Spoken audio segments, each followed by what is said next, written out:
2027 সালে পরীক্ষার্থীদের সাজেশন আলোচনায় এখন 4.1-এর 8 নং অঙ্কটি করছি। 8 নং অঙ্কে আমাদের কি রয়েছে সেটা আমরা দেখি। 8 নং অঙ্কে রয়েছে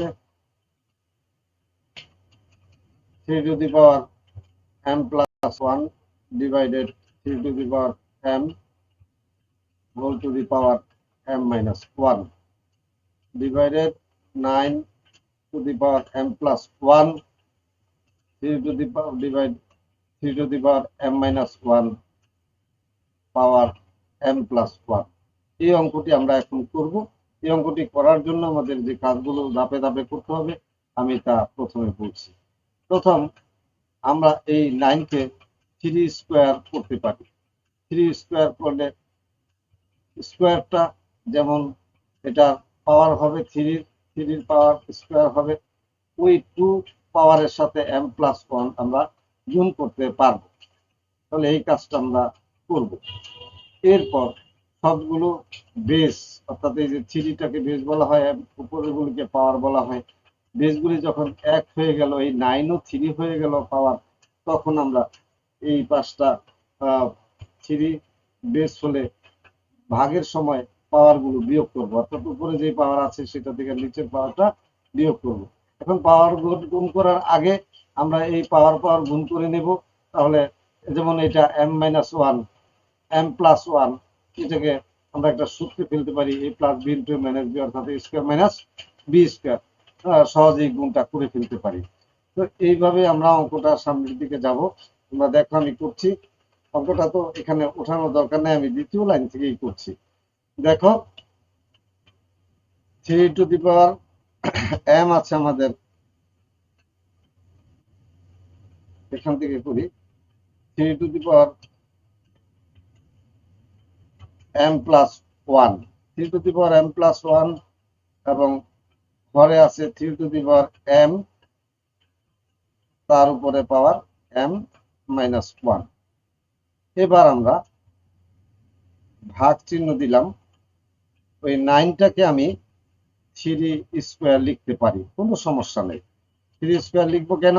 তাহলে আমাদের বেসগুলি এই যে 3 3 আছে এগুলি একই রকম হয়ে যাবে। একই রকম হয়ে গেলে সূচকের অঙ্কে আমরা ভাগ করলে পাওয়ারগুলি বিয়োগ করতে পারবো, গুণ করলে পাওয়ারগুলো যোগ করতে হবে। আমি যে কথাগুলি অঙ্ক করার সময় বলছি, তোমরা আমার সাথে সাথে না বললেও যদি মনে রাখো, তাহলে যে কোনো অঙ্কই তোমরা যে কেউ করে দিলে তোমরা পরবর্তীতে বুঝতে পারবে অঙ্কটাকে কি করেছে। এখন দেখো আমি বলছি যে পাওয়ার গুণ হয়, তাহলে এটা হবে m স্কয়ার, এটা হবে m। এই 2 দিয়ে m কে গুণ করব, 2 দিয়ে 1 কে গুণ করব, তাহলে 2m, এটা হবে 2। a plus b into a minus b দেখছি আমরা গুণ করব, তাহলে গুণটা না করে আমরা a square minus b square অর্থাৎ m স্কয়ার মাইনাস 1 স্কয়ার করতে পারি। সেইটাই আমি এখন করব।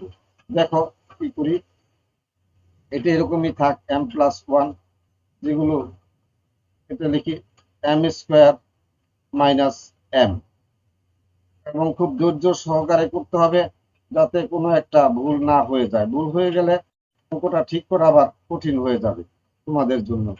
2m R 2 to the power m লিখতে পারি। 2 টু দি পাওয়ার m গুণ করলে প্লাস 2, আশা করি বুঝতে পারতেছো। নিচে হবে 3 to the power a square minus b square বলছিলাম, তাহলে m স্কয়ার মাইনাস 1 স্কয়ার মানে তো 1, তোমরা অবশ্যই এটা বুঝতে পারো।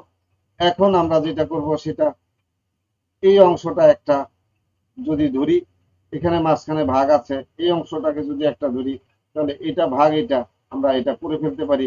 ভাগের সময় পাওয়ারগুলো কি হয়?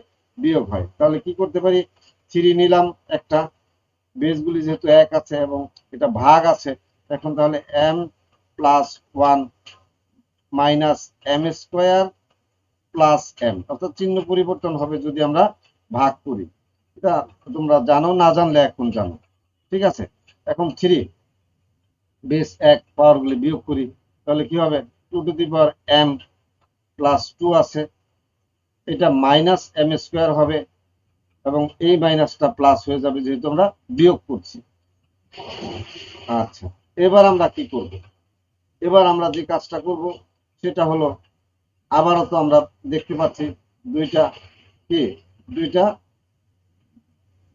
ভগ্নাংশেরই ভাগের আগে এবং পরে দুইটা ভগ্নাংশেরই কি আছে, এমন কিছু আছে যেটা দুইটা ভগ্নাংশকে আমরা একই রকম দুইটা ভগ্নাংশ আছে, মাঝখানে ভাগ আছে, বেসগুলো এক আছে, তাহলে আমরা পাওয়ারগুলো কি করতে পারি, আবার বিয়োগ করতে পারি। বিয়োগের আগে যদি কোনো কিছু কি হয়, কাটাকাটি যায় করব, যোগ বিয়োগ গেলেও করব, এখানেও যদি কাটাকাটি যায় করব, যোগ বিয়োগ গেলে করব, অর্থাৎ কমবে। তাহলে একটা লাইন আমরা করে নেই, করে নিলে আমাদের কি সুবিধা, করে নিলে আমাদের সুবিধাটা হবে যে দেখো 3 m আর m, তাহলে 2m, 1 সংখ্যা নাই তাহলে +1 দিলাম m স্কয়ার, তাহলে একটু কমলো, কম হইলে আমাদের অঙ্ক করতে একটু ভুল কম হবে। 2m, m আর নাই তাহলে 2m দিলাম, 2 এবং 1 যদি আমরা যোগ করি তাহলে +3 হবে, এটা -m স্কয়ার। এই হলো আমাদের, ছাড়া আর কিছু করা যায় না। এখন এই ভাগ চিহ্ন উঠাইতে দেওয়া মানে কি, মানে হলো এই পাওয়ার বেস দুইটা এক আছে, পাওয়ার গুলি ভাগের সময় কি হয়, বিয়োগ হয়। আগেও আমরা বিয়োগ করেছি, এই পাওয়ার থেকে এই পাওয়ার বিয়োগ করেছি, ঠিক আছে। আর প্রথমে আমরা পাওয়ার গুণ করে নিয়েছি। এবার আমরা এই 3 নিলাম, এবার পাওয়ার গুলো কি হবে, ভাগ আছে, বিয়োগ হবে। যদি তোমরা এই কথাগুলি না জানো, আমার সাথে সাথে বলো, দু একবার বলার পরেই তোমরা পরবর্তীতে যে কোনো অঙ্কে এরকম করলে তোমরা বুঝতে পারবে। তাহলে বিয়োগ হলে চিহ্নগুলো সব বদলে যাবে। তাহলে প্লাস কোনো চিহ্ন নাই, প্লাস আছে, এটাকে মাইনাস করবো 2m, এটা প্লাস আছে হবে -3, এটা মাইনাস আছে হবে +m স্কয়ার।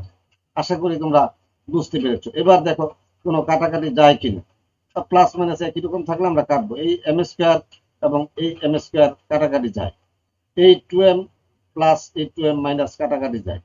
এখন দেখো আর কিছু যায় কিনা, আর আছেই দুইটা সংখ্যা, একটা -3 একটা +1। এখন দেখো এই -3 আর +1 আমরা যদি করি তাহলে কি হয়, 3 মাইনাসের 3 প্লাসের 1, তাহলে থাকে কি -2। এইটাকে তোমরা আগের দুইটা অঙ্কতেও আমি বুঝিয়েছি এই ইনভার্স কিভাবে উঠায়। ইনভার্স উঠায় কিভাবে, আমরা একটা দাগ দেব, উপরে 1 দেব, আর নিচে যে পাওয়ারটা ইনভার্সটা থাকবে ওটা সহ লিখবো, এখানে মাইনাসটা দিব না। এটাই হলো ইনভার্স উঠানোর নিয়ম, ঠিক আছে। ইনভার্স উঠে গেল এইভাবে, কিভাবে, একটা দাগ, তারপর উপরে 1, যাই থাকুক পাওয়ার, 1 থাক, 2 থাক, 10 থাক, 20 থাক, একটা দাগ দেব, উপরে 1, নিচে ওই পাওয়ার সহ মাইনাসটা সারা বাকিটা লিখবো। এটাই ইনভার্স উঠানোর নিয়ম। এবার আমরা কি করব, লিখে দেব উপরে 1, নিচে 3 স্কয়ার, বলতে আমরা বুঝি 3 × 3, কত হইল, 3 × 3 9। আশা করি তোমরা বুঝতে পেরেছ, নিচে হবে 9। এটাই হবে এই অঙ্কটার ফলাফল। এই অঙ্কগুলো যদি তোমরা করো, তোমাদের যে এই ধরনের অঙ্কে সৃজনশীল তৈরি করে দিলে তোমরা অনায়াসেই খুব সুন্দরভাবে করতে পারবে বলে আমি মনে করি। তো আজকের মতো এখানে বিদায় নিচ্ছি। আল্লাহ হাফেজ।